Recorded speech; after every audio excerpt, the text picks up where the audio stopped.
Halo anak-anak, hari ini kita akan belajar tema 2, subtema 1 materi IPA, yaitu pernapasan hewan dan manusia. Pernapasan hewan. Seperti manusia, hewan juga bernapas untuk mengambil oksigen atau O2 dan membuang karbon dioksida atau CO2. Sistem pernapasan pada hewan berbeda dari manusia. Bahkan, sistem pernapasan pada hewan pun berbeda-beda sesuai jenisnya. Yang pertama, kita akan bahas terlebih dahulu cacing tanah atau vermes. Cacing tanah bernafas menggunakan permukaan kulit. Permukaan kulit cacing tanah selalu basah dan berlendir untuk memudahkan penyerapan oksigen dari udara di tempat yang lembab. Selanjutnya ada serangga atau insekta. Serangga bernafas menggunakan trakea.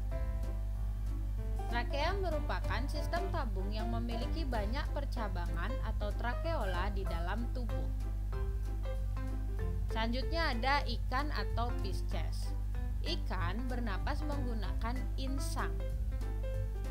Insang berbentuk lembaran tipis berwarna merah muda dan selalu lembab yang terdapat tepat di belakang rongga mulut pada kedua sisi kepala ikan. Biasanya, insang dilindungi oleh selaput atau rangka yang disebut tutup insang atau operculum. Selanjutnya ada kata atau amfibi. Kata hidup di air dan di darat. Kata hidup di air ketika pada fase berudu atau kecebong. Pada fase tersebut, kata bernapas menggunakan insang. Dan ketika kata sudah menjadi dewasa, kata akan bernafas menggunakan paru-paru. Insang dalam akan menyusut seiring mulai berfungsinya paru-paru dan kata muda pun tumbuh menjadi kata dewasa. Kata dewasa bernapas menggunakan paru-paru dan permukaan kulit. Selanjutnya ada reptil. Reptil bernapas menggunakan paru-paru. Paru-paru reptil terletak di dalam rongga dada dan dilindungi oleh tulang rusuk. Selanjutnya ada burung atau aves. Burung bernafas menggunakan paru-paru. Burung menghirup udara sebanyak-banyaknya saat tidak terbang. Sebaliknya, saat terbang, burung tidak menghirup udara. Udara diembuskan dari kantong udara ke paru-paru. Kantong udara burung berfungsi sebagai tempat menyimpan udara. Dan terakhir ada mamalia. Mamalia merupakan jenis hewan yang menyusui anaknya. Mamalia bernafas menggunakan paru-paru. Ada dua jenis mamalia, yaitu mamalia darat dan mamalia air. Khusus untuk mamalia air, mereka memiliki katup di hidungnya. Katup tersebut berfungsi ketika mamalia air menyelam, katup tersebut akan tertutup. Sekarang kita akan berlanjut ke pernapasan manusia. Manusia bernapas untuk menghirup oksigen atau O2 dan menghembuskan karbon dioksida atau CO2. Pernapasan manusia diawali dari udara masuk ke hidung, lalu ke faring, ke laring, selanjutnya ke trakea, lalu masuk ke bronkus, ke bronkiolus, dan terakhir sampai di paru-paru. Setelah sampai di paru-paru, oksigen akan dialirkan ke seluruh tubuh dan karbon dioksida akan keluar dari tubuh melalui bronkiolus, bronkus, trakea, laring, faring, hidung, dan udara keluar dari tubuh manusia.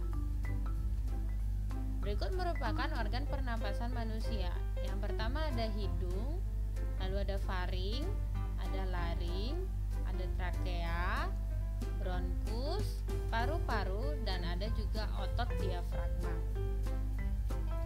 Kita bahas terlebih dahulu organ pernapasan manusia mulai dari hidung. Udara masuk melalui lubang hidung ke dalam rongga hidung. Di dalam rongga hidung terdapat rambut-rambut pendek dan tebal untuk menyaring dan menangkap kotoran yang masuk bersama udara. Selain disaring, udara yang masuk juga dilembabkan oleh selaput hidung. Yang kedua, faring. Faring merupakan persimpangan antara saluran pernapasan tenggorokan pada bagian depan dan saluran pencernaan kerongkongan pada bagian belakang. Yang ketiga ada laring. Laring atau tekak atau jambun terdapat di bagian belakang faring. Laring terdiri atas 9 susunan tulang rawan berbentuk kotak. Selanjutnya ada trakea. Pada trakea atau batang tenggorokan terdapat jaringan yang disebut silia yang akan bergerak dan mendorong keluar debu-debu dan bakteri yang masuk. Debu-debu dan bakteri yang masuk tersebut akan keluar saat kita bersin. Yang kelima ada bronkus. Bronkus merupakan percabangan dari trakea serta terdiri atas bronkus kiri dan bronkus kanan. Yang keenam ada bronkiolus. Bronkiolus merupakan percabangan dari bronkus. Yang terakhir ada paru-paru. Di dalam paru-paru terdapat alveolus yang merupakan tempat terjadinya pertukaran oksigen atau O2 dan karbon dioksida atau CO2.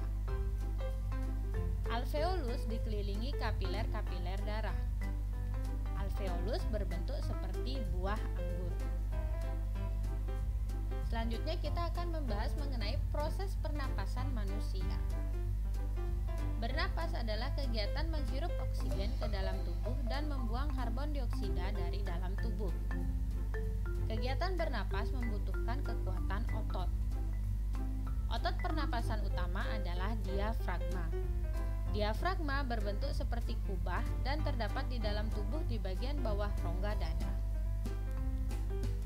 Nah, sekarang kita akan masuk ke proses menghirup oksigen. Ketika udara masuk, otot diafragma akan berkontraksi menjadi lebih datar. Otot-otot tulang rusuk mengangkat tulang rusuk kita sehingga paru-paru membesar. Paru-paru membesar untuk dapat menampung udara yang kita hirup. Nah, selanjutnya proses menghembuskan karbon dioksida. Otot-otot diafragma akan relaksasi. Paru-paru mengkerut lagi ke ukurannya yang lebih kecil dan menghembuskan udara pengap berisi karbon dioksida. Otot tulang rusuk akan mengendur. Nah, udara keluar dari tubuh manusia. Sekian pembelajaran kita hari ini, sampai ketemu lagi di pembelajaran selanjutnya.